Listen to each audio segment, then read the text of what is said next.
Mike, it's summertime here in the Northern Hemisphere. I feel like we need to go on some sort of summertime adventure. I like that you understand the nature of the show, right? Like the global nature of the show, and decided to put Northern Hemisphere in. You know, I like Yes. that. People are going to appreciate that. But what kind of adventure are you looking for? Do you want to go, like, I don't know, canoeing or something? What do you want to do? I was thinking like something relaxing, like a remote island getaway. I've heard the Caribbean is pretty good this time of year, but I feel like we're going to Sealand or something. You know me so well that I'd pick something obscure, or maybe you just looked at this document before you hit record. No comment. Today, we're going to Hans Island, a small, uninhabited, that means no one will bother us, uninhabited rock. There's a downside. It's north of Greenland, so there are not going to be any tropical drinks. Oh, man. Well, there's a lot of ice, though, if we do bring any of our own. Let's talk a little about geography, everyone's favorite subject. North of Greenland is a large island named Ellesmere Island. That's part of Canada. The waterway between them is known as the Nares Strait. A section of Nares Strait is called the Kennedy Channel, and that is where our Hans Island is located. The strait at this point is 35 kilometers wide, that's 22 miles, placing the island within the territorial waters of both Canada and Denmark. Hey, Stephen, did you know that Greenland is sort of part of Denmark?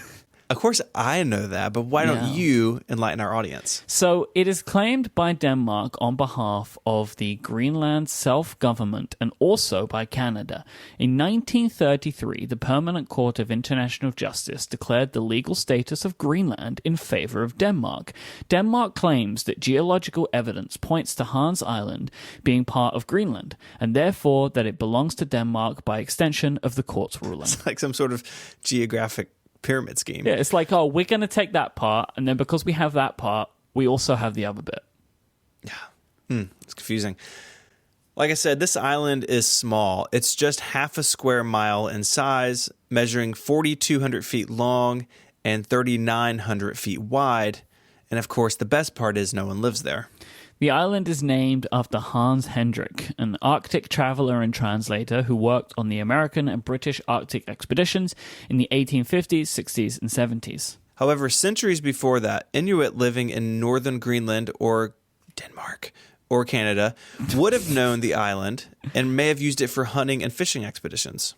While it was quote-unquote found by Europeans in the 1800s, the Danish Celebration Expedition of the 1920s was the first to accurately map the whole region of the northern Greenland coast.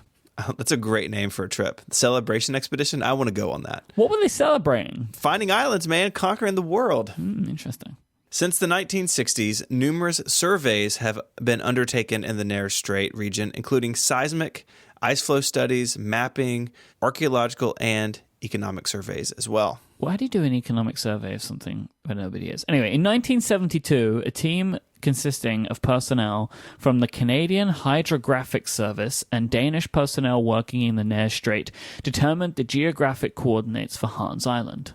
During negotiations between Canada and Denmark on their maritime boundary in 1973, both states claimed that Hans Island was part of their territory, and no agreement was reached between the two on the issue. The maritime boundary immediately north and south of Hans Island was established in the Continental Shelf Treaty ratified by Greenland and Canada and then submitted to the United Nations on December 17, 1973.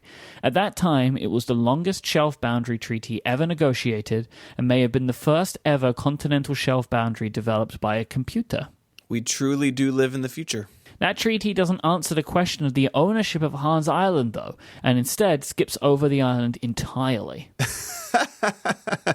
That's one way to avoid the problem. Just ignore it. It's fine. So you may be wondering why it's so important to know who rules this little chunk of rock between Greenland and Canada. A big reason is research.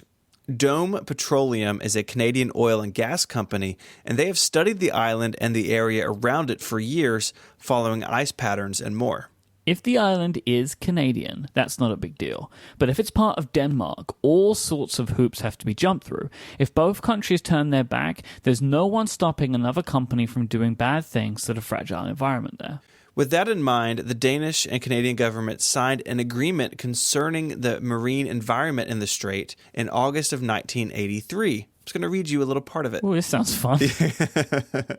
The agreement aims at developing further bilateral cooperation in respect of the protection of the marine environment of the waters lying between Canada and Greenland and of its living resources, particularly with respect to preparedness measures as a contingency against pollution incidents. I can't even read the rest of this. I don't care. But understand that it's good stuff. Good stuff. What they've said basically is even if they can't figure out what country it's a part of, they're both willing to look out for and protect this little stretch of water and the land that lies upon it. And that leaves me feeling good, but it doesn't mean that it ended all the back and forth. In 1984, the Danish minister for Greenland planted the Danish flag on the island. Oh, well, come on.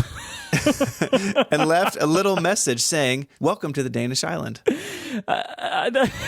It's just so petty. He also left a bottle of schnapps there as well, a traditional Danish spirit. I guess it would get pretty cold, so nice and chilled. Thankfully, Canada didn't go to war over this. That'd be the weirdest war ever. Canada versus Denmark, very strange war. We covered the Emu War. I'm not sure it'd be the weirdest war. That's a good point. Instead, they planted their own sign, the flag of Canada, and a bottle of Canadian Club whiskey. I kind of wish that all global conflicts were as adorable as this little one. After the 1983 agreement and all the alcohol being left outside, really just littering at this point, things were quiet around Hans Island until 2004 when the story got picked up again.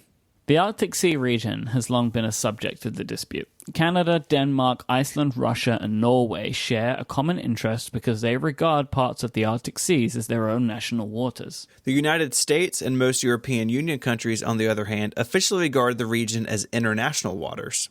The Canadian federal government's 2004 budget was introduced on March 23rd, 2 days before the issue gained widespread attention. It proposed minimal increases to spending on national defense. Suddenly, some were using Hans Island as an example for stricter border control.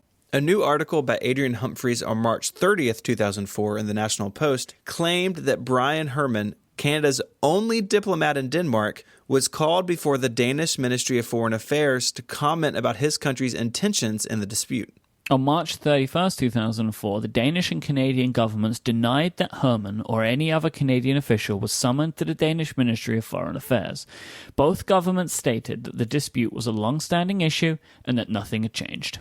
So maybe hashtag fake news. That's not to say there weren't tensions in the area, though. The Canadian military held an exercise with 600 or so personnel, some 1,200 miles south of Hans Island, that some called foul over. The Canadian military denied that the exercise had anything to do with the Danish-Canadian territorial dispute. A new development came to light after Ambassador Peter Taxo Jensen and Canadian Defence Minister Bill Graham visited the island on July 20th, 2005. The head of the International Law Department at Denmark's Foreign Ministry complained to the press about the Canadian minister's unannounced visit to what he called Danish territory. It's really just cranking up the whole thing every time. Yep. Thankfully, the two countries maintained a sense of humor in the dispute. The ambassador, whose name I cannot pronounce. I don't think I did a good job of it either, to be honest. Blast right past it. He stated that when Danish military go there, they leave a bottle of schnapps. When the Canadian military forces come there, they leave a bottle of whiskey and a sign saying, "Welcome to Canada." Negotiations in 2012 between Canada and Denmark, which are still not finalized, call for either a condominium or splitting the disputed island sovereignty in half. If the island were to be split by a boundary, it would create a second land neighbor for Canada and Denmark, each of which country only has one, the United States and Germany, respectively. Feels pretty nice to me, honestly, if they did that. But on May 23rd, 2018, Canada and Denmark announced the creation of a joint task force to determine the boundary between Canada and Greenland, including the fate of Hans Island. There is a little bit more to this story, and it takes place on the battlefield of Google advertisements. According to an article in the Ottawa Citizen on July 27, 2005, Toronto resident Rick Broadhead saw an ad on Google stating Hans Island is Greenland. Greenland natives have used the island for centuries, and which linked to a Danish Foreign Affairs webpage. That website stated that the Danish Ministry of Foreign Affairs had sent a note to Canada's ambassador to Denmark on July 25, 2005, expressing Denmark's regret that the Canadian Minister of National Defense had paid a visit to Hans Island without prior notification of the Danish government. Let me take a quick guess that the government denied that. they did. I really hope that we get to do follow-up on this show at some point in the future where we can talk about the fact that Canada and Denmark now share this border. Or have gone to war over it. We have lots and lots of bottles of alcohol. I'd like to thank Jeff for sending in this topic. Who knew so much energy and probably money has been spent on a tiny rock in the middle of a strait, in the middle of nowhere. If you want to learn more about Hans Island or these related topics, you can check out some links on our website, relay.fm/ungeniused/58. You get in touch with us there via email, or you can do so on Twitter. The show is at Ungeniused. You can follow Mike as IMYKE, and you can find me there as ISMH. Get in touch, send in your show topics, be cool like Jeff. And until our next international boundary dispute, Mike, say goodbye. Goodbye. Adios.